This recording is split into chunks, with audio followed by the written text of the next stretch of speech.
It was true. That night, she wanted to tell him that she was pregnant.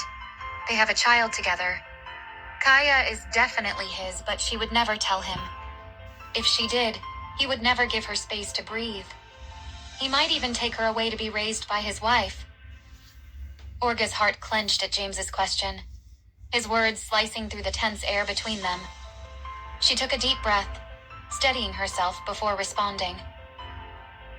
"No, James. I was not pregnant," she denied softly, her gaze fixed on a point beyond him. "And Kaya is not your daughter," she said, taking a deep breath before continuing. "As to what I wanted to tell you that day, that doesn't matter at all. Since it is in the past, let us forget about it." Of course, she wanted to tell him that she was pregnant that day and Kaya is his. But she could never tell him. James felt like the ground had fallen out from beneath him. The revelation left him stunned, grappling with a mix of emotions he couldn't quite untangle. Guilt, regret, disbelief, all surged within him, warring for dominance. Then who is the father? Did you cheat when we were together? So it turned out that I was not the only one who cheated. What a world. Orga's eyes flashed with a mixture of hurt and indignation at James's accusation. "No, James, I didn't cheat on you," she replied, her voice tinged with frustration. "Kaya's father is someone else, someone who has been there for me when you weren't. But that's beside the point. What matters now is that Kaya is my daughter, and I will do everything in my power to protect her." James's mind raced with conflicting thoughts. He couldn't deny the pang of jealousy that surged within him at the mention of another man being there for Orga when he wasn't. "I don't believe you, Orga. That child looks like me. And looking at her age, it matches with the time we were together. Orga, you want to get back at me and keep making me jealous. What you're saying is not true. I can feel it when I see her that she's my daughter." Orga's patience wore thin as James continued to push the issue, refusing to accept her words. She met his gaze with steely resolve, her voice firm as she reiterated her stance.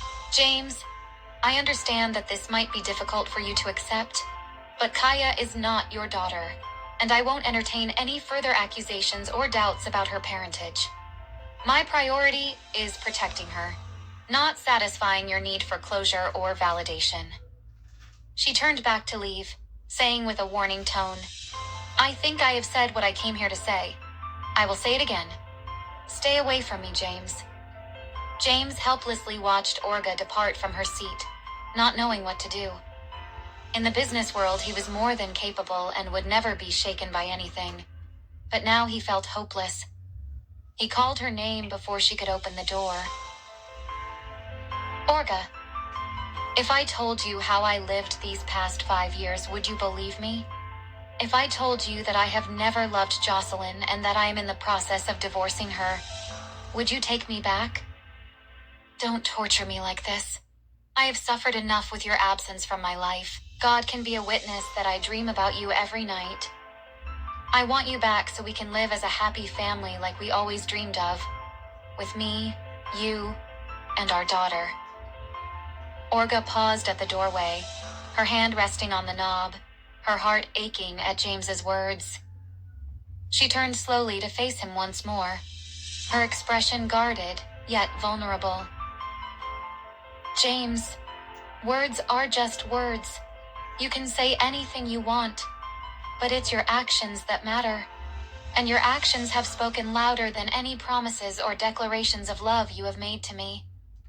She took a step closer, her voice softer now, tinged with a hint of sadness. "I can't go back to the way things were, James. Too much has happened. Too much has changed. Just as you don't know what I went through in those 5 years, I am not interested in your life anymore. Be it you or your capable wife, your family, or anything related to you. Truthfully, I don't care about your problems. Even if you die, I wouldn't be affected, let alone hear that you're suffering." She smiled when she remembered what she went through being a single mother over those 5 years. "As if it was easy for me."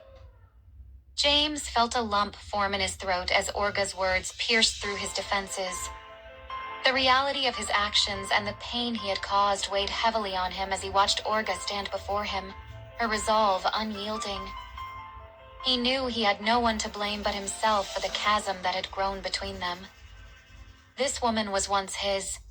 He was her first love, and her first man whom she made love to. She used to do everything in her power to make him smile. She would make it a big deal if he got angry, but now she said she would not care if he died. He felt a pang of desperation clawing at his chest. He couldn't bear the thought of losing Orga or of losing the chance to make things right. "Orga, please," he pleaded, his voice cracking with emotion. "I'll do anything to make things right. Just give me a chance.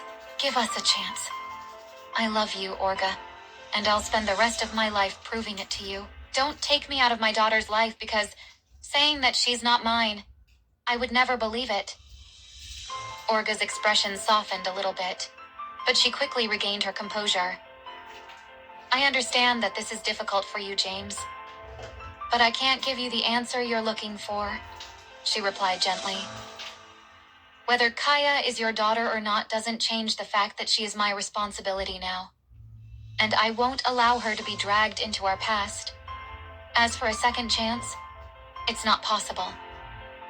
"I understand, Orga," James said quietly, his voice tinged with regret. "I've hurt you in ways I can't even begin to fathom, and I can't expect you to forgive me just because I say I'm sorry. But I can assure you that I am not giving up on you or on us. Every man who will try to get closer to you will have to face me. Starting from that, Frank." Orga thought that she couldn't stay here any longer. She turned, opened the door, and slammed it behind her. She didn't want to keep listening to his useless words. As the door closed behind Orga, James was left alone with his thoughts. He felt lonelier than ever. He missed her more than he had in the past 5 years. He knew that winning Orga back would require more than just words or promises. He sat there in the silence of his office and vowed to do whatever it took to gain Orga's trust.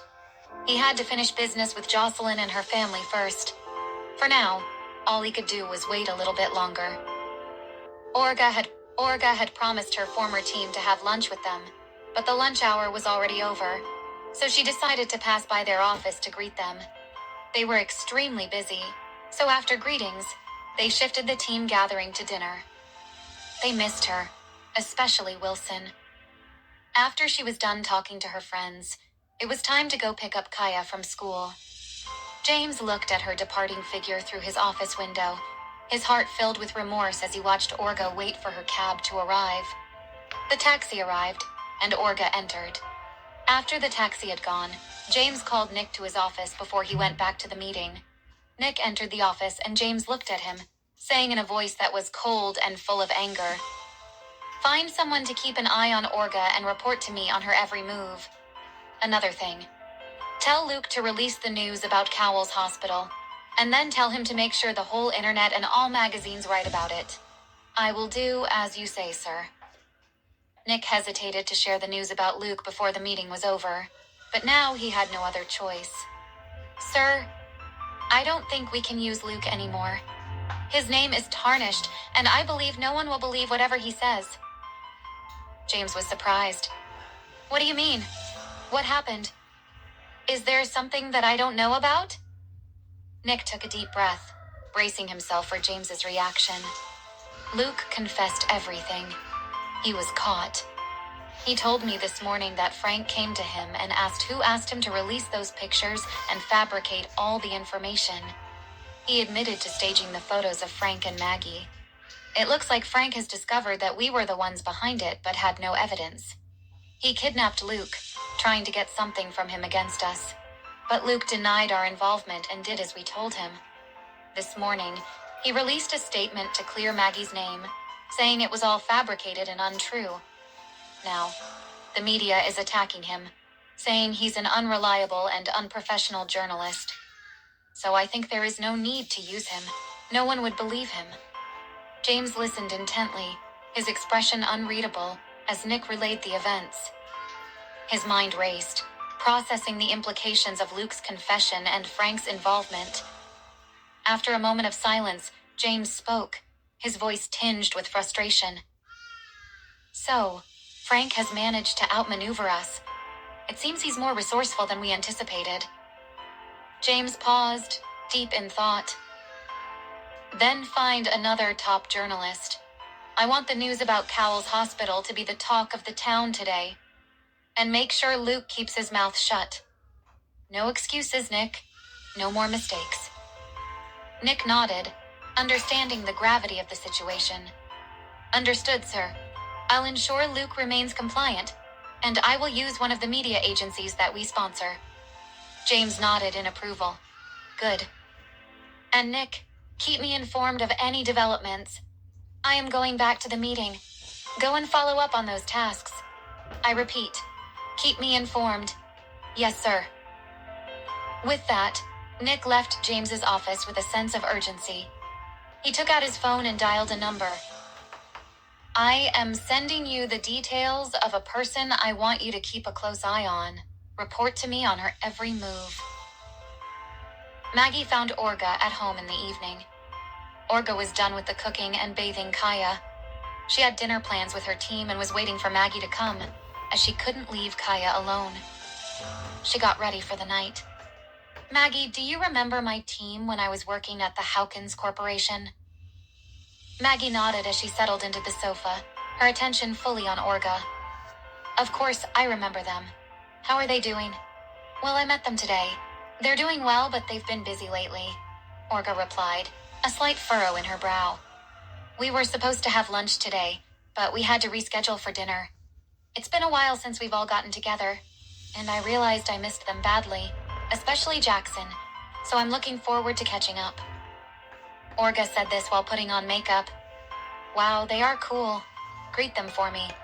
If I wasn't busy, I would have come with you." "Considering how my name has been in the news lately, I have to be extra cautious. I can't bear another blow. You know how hard it is to be in the entertainment industry." Maggie seemed to remember something as she spoke. "Wait, Orga, you said you met them, right? How? Where?" Orga sat down opposite her, ready to tell her all about her day. "Maggie, I went to the Hawkins Corporation building. I went to see James, and I met him. A phone call came in just as she was talking. She picked it up since it was from Jackson. "Hey, Orga, where are you? We're waiting for you." Orga smiled as she answered the call. "Hey, Jackson. Sorry, I got held up, but I'm on my way.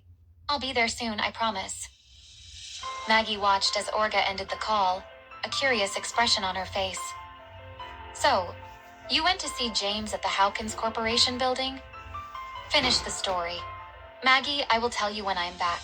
They are waiting for me, okay?" Orga's words were tinged with a hint of urgency as she quickly finished getting ready, her mind racing with the events of the day. She grabbed her purse and headed for the door, casting one last glance back at Maggie. "Don't worry. I'll tell you everything when I get back," Orga assured her, her voice filled with determination. She opened the door to leave. Maggie nodded, though a sense of unease consumed her. "Okay, just be careful, Orga, and call me if you need anything, all right?" Orga smiled, touched by Maggie's concern. "I will, Maggie. Thanks." She then closed the door behind her. After a minute, she came back and said, "Maggie, may I use your car?" Maggie, taken aback by Orga's request, quickly nodded, took out the car key from her purse, and handed them over to her. "Of course, Orga. Take it, and please be safe." Orga nodded gratefully. "Thank you, Maggie. I'll be back soon. Take care of Kaya, and don't forget to eat. I've put the food in the fridge." With that, she hurried out the door. Arriving at the familiar restaurant where her friends were waiting, the familiar feeling washed over her as she entered the restaurant. She remembered all the good times she had here with her team. She even remembered the first day that James came with her to this place, trying to approach her. Orga pushed aside her worries, putting on a brave face as she greeted them with a warm smile. For now, she would focus on enjoying their company and catching up on old times. Nick received a call from the man that he had hired to follow Olga. He was still at the company, as James usually works overtime. "Sir, I've been keeping an eye on Olga as you instructed. She left her home a short while ago and seems to be heading to a restaurant. Shall I continue to monitor her movements there?" Nick listened intently before responding, "Yes, keep watching her. Report back to me if there are any changes or if anything seems out of the ordinary." He asked again before hanging up, "Is she alone?" The man on the other end of the line confirmed, "No, sir. She's with a group of young men." Nick processed the information, already formulating plans. "Give me a picture. Keep me updated on her movements. And make sure she doesn't suspect anything." After Nick received the picture, he found out that it was the production team.